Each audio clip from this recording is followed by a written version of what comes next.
Hello everyone, welcome to our channel. We're going to listen to Piastri. Let's listen to him. Can I ask, you seem to come to a weekend and just work and work and work and reach your peaks at exactly the right moment. How hard are you working this year, would you Um, say? I mean, not really any harder than any other year. Really? It's just, I think last year a lot of the time when I started a little bit on the back foot, I found it very tough to make progress through the weekend. I think this year it's been very different. I think I've been able to find the progress pretty well, and then able to execute in qualifying when it matters. So. I mean, I've definitely tried to find improvements everywhere through the off season and through the year, but it wasn't like I wasn't trying before. So, just trying to find that extra bit of performance anywhere we can. And this year, I've been able to just, when I put my mind to it, I've been able to find time, and that's a really satisfying thing. I mean, you set that win up today with your qualifying yesterday, which was fantastic as well. In a championship year like this, is that going to be the key?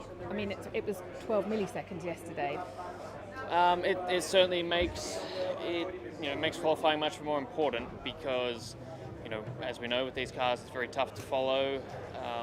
Being out in clean air makes a massive difference, and then also from a strategic point of view, you never want to be the second car in your team. And when it's us two battling for the championship, there's kind of a bigger disadvantage to if it was between two different teams. So it does make it very important, and I'm very proud that we've been able to make good progress in qualifying this year compared to last year, because that was an area that needed improving. Just finally, you looked in total control. Were there any moments in the car where you were a little bit nervous or a little bit concerned? I actually had a pretty big moment behind the safety car. Got on the throttle and had a lot more wheel spin than I was expecting, but that was about it. Yeah, very well controlled race. He led every single lap on this race. The gap was 12 milliseconds, as he said, from the practice one until the qualifying. He was behind Lando Norris, but that first run at the Q3, that paid off a lot for him today. Definitely, I think we need to celebrate Oscar Piastri for his first Formula One, to be first time in champion in a Formula One. My opinion is on that way. After today, I think I was saying this actually a lot of times on the videos, on the interviews, but definitely today, easily I can say that Oscar Piastri will be champion this year at the Formula One with this DNF of the London Norris. The fight was good between them, but I think Piastri was performing better than Norris from the beginning of the season. We're going to listen to Isack Hadjar. Let's listen to him. Wowee. How are you feeling right now? Tired. Very tired. Was it tough to firstly hold on to that fourth place, and then when you realised you were going to be on the podium, mentally and physically? Yeah, it was very tough physically. It's a tough track, especially after the break. And then after the last safety car restart, I was going full push. I knew I just had to nail that safety car restart, and then I could keep George behind me.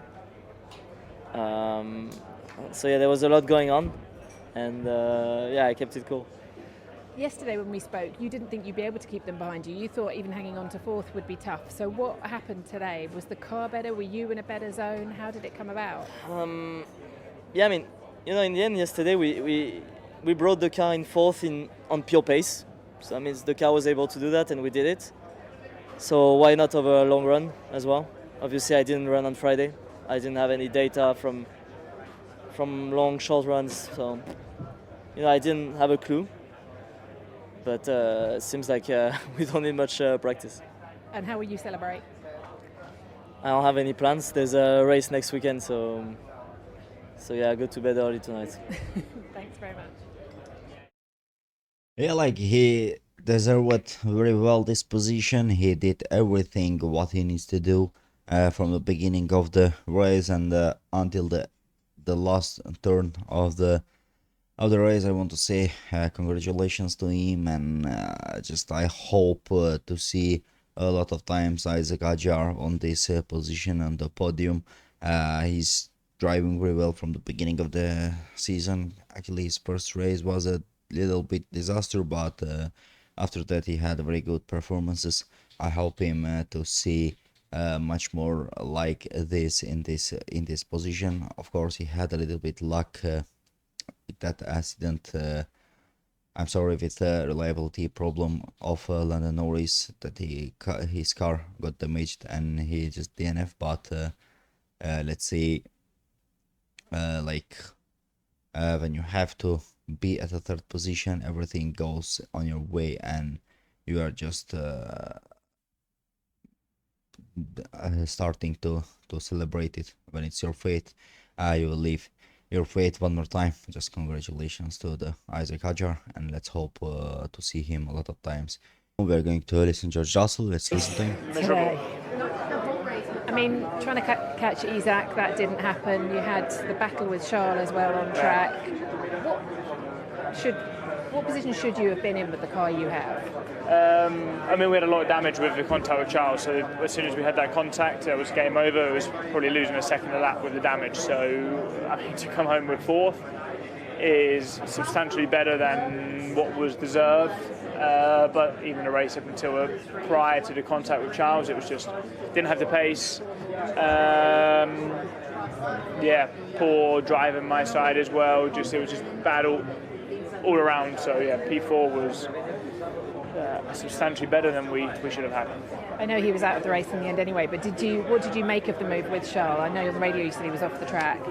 Yeah, I mean, I don't think I've ever seen somebody attempting to overtake on the outside of that corner, because just for natural racing line, you go to the gravel yourself. So, I didn't push him into the gravel. I was just taking my line, and he was obviously fully off the track. It looks like a cool move, but it kind of ruined my race thereafter. He was off track only by a little bit, but we had all that damage, and I haven't really reviewed it massively, but a bit surprised. So without that damage, where do you think you could have been today? Could you have been on the podium then today? Well, I mean, with how things panned out, at least would have been in the fight for it, but that's obviously because of what happened with Charles and Lando so I'm not going to stand here and say we could have, because we didn't deserve to be there. All right, thanks. He talks a lot, but I think today he was wrong. He just hardly slammed that door to the Charles Leclerc. I think he didn't give him much more space to him, but he needs to be relaxed because his teammate just finished his job after a couple of races with Charles Leclerc. We're going to listen to Charles Leclerc. Let's listen to him. To go and get back, but it was just unlucky on so many fronts today for you. Can you take that as unlucky, or have you got any other feelings towards it today? No, I mean, I think you said it right. I think Kimi's incident is the way it is. I think mistakes happen on a track like this. You've got to be incisive and aggressive to make a pass, and that's what I've done as well against George. That's what Kimi tried to do on myself, but I think he probably misjudged it and kind of, ruined my race. So it's a shame, but it's the way it is. You said on the radio the tyres felt good. You didn't feel you needed to pit at the moment that you did, and that could have been avoided. Was that the case? No, but I guess the engineers had, the team had a different opinion with all the data they had available, and they thought that this was the right choice, which maybe it was, but obviously that puts us into a situation of quite a bit of stress. But apart from that, I don't think it was a mistake either way. All right, thanks. Yeah, it was really unnecessary from Kimi Antonelli, but maybe he took revenge for the George Russell, but as I said, it was very unnecessarily, and it doesn't need to be like this, too easy to ruin the other's race and to get just 50 seconds penalty, because that incident costed Charles Leclerc and to the Ferrari a lot off, and also that incident finished Ferrari's 100% finish on this season. As I said, it was unnecessary. Leclerc was absolutely faster than him, but he chose to be a little bit more aggressive and to finish Leclerc's race.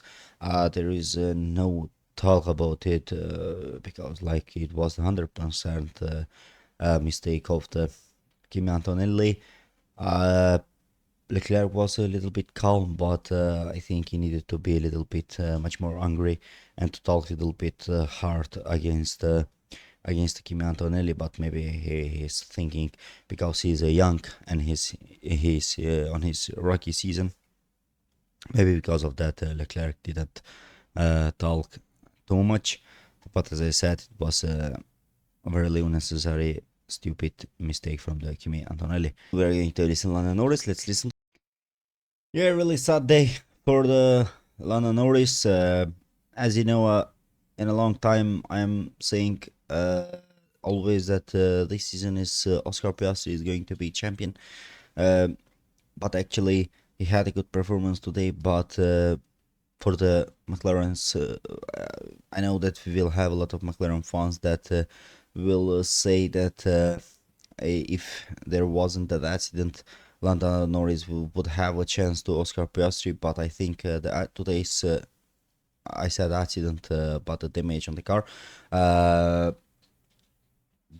think that is not an excuse for that, because Lando Norris, he had the opportunity to pass Oscar Piastri. Also, he was at the DRS range, but he couldn't manage to stay with him and to make that overtake. But as I said at the beginning of my words, it was a very unlucky day for Lando Norris. Also, I'm sorry for him. I wanted to see, let's say, the championship to go like this, to have equal chance for them, to have equally standard for the fight. But unluckily, the car just let him out today on the race. But definitely I can say that we can easily say congratulations to Oscar Piastri for his first constructor championship. I don't believe that he will do anything other of that, and I believe that he will finish this season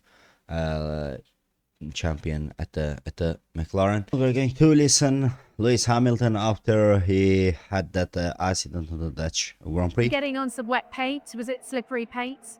I'm really not sure. I have to look back at it, but yeah, as I went on the bank, the rear snapped out and I couldn't recover. How was the car feeling in that race? Because you were chasing George. I know you said on the radio you can't get close, but did you feel in a better position than you have in recent races in it today or not? I mean, yeah, it was a bit twitchy, the car, but I think we made real progress this weekend, and my pace was looking pretty decent. I was catching George, I think had the pace of the cars that a few cars ahead of me, but very unusual to not finish a race and so early, to go out so early. It's definitely not great, but it is what it is. Yeah, like today was a big disaster for Ferrari. Lewis Hamilton get out of the race. I think on the turn 3, it was a little bit slippery, and the time was a little bit raining. Maybe because of that, he just spun the car and hit the wall. But as I said, today's Ferrari's my nightmare day at the Dutch Grand Prix. As you know, also Kimi Antonelli hit to Charles Leclerc unnecessarily, and also he got eliminated. They were performing good on a race, but a couple of the Ferrari drivers had unlucky moments, and they are just got eliminated and lost a lot of advantage for the take a lot of points, but let's say they gave a little bit hope for the Ferrari fans for the other races. And I want just to say that for the couple of minutes we will have also Charles Leclerc's interview after that incident. And I want to announce that from the beginning of the next season, with me and with my friends, we have created our new Formula 1 sim racing channel. We are going to do sim races there. Your support will make us really happy. We're going to listen to Antonelli. Let's listen to him. Tell me how you're feeling right now about the incident with Charles, how you saw it. For sure, a bit, disappointed, and the race was looking very good. Pace was strong. I was feeling good in the car, and just a shame to have missed out. And for the contact, obviously it's on me. I tried to avoid it, especially when I saw he was coming back in front, but it was not enough. So obviously feel sorry to Charles and to the team, and now we move forward. What learnings do you take from this weekend? What have you learned from this weekend that you'll take on into the last 9? That I need to nail qualifying, because once again, when you start in front is another story, and I think also, like in this kind of situation, it's better maybe to think twice, and maybe sometimes waiting is a bit better. Obviously, in the moment sometimes it's hard, because also I was feeling good, the pace was good, and I knew something very good could have happened, but it's just was a bit too much. So maybe next time I'll wait, or maybe if I need to be more sure that I can stick it. That's the main learning, and now we move forward. Thanks. Yeah, definitely is a learning, but he ruined someone's race today. I think it was unnecessarily aggressive there, and I think it was unnecessary to that make move, but just that happened. Ruined Charles Leclerc race, ruined also his race, but I like him, but this kind of mistakes he didn't need to do. Some Formula 1 driver needs to be much more cheerful. I think I understand them. They don't have a time to think there what they are going to do. Just instinctively they are driving. A lot of times they don't have the time to think what they are going to do. But like these positions, I think he need, as he said, he needed to be more patient and to wait. Maybe he would have a better opportunity to overtake Charles Leclerc, and of course he needs to be much more better on the qualifyings. As I said, I'm not going to talk about the drivers today too much. We're going to listen to Oli Payman. Let's listen to him. Incredible seeds, Ollie, and like you hinted at it there, it has been a tough weekend, hasn't it, to get the most out of it. So to give the boys and girls back at base this kind of result, and you as well, because you've had too many P11s this year. It's nice to get back in the points. So it's been a long time coming for sure. The team have been working incredibly hard, and I think we're getting there step by step. We've got some things to work on. Also myself, I'm far from perfect, still making too many mistakes, but we're on the right path, and I really have high hopes.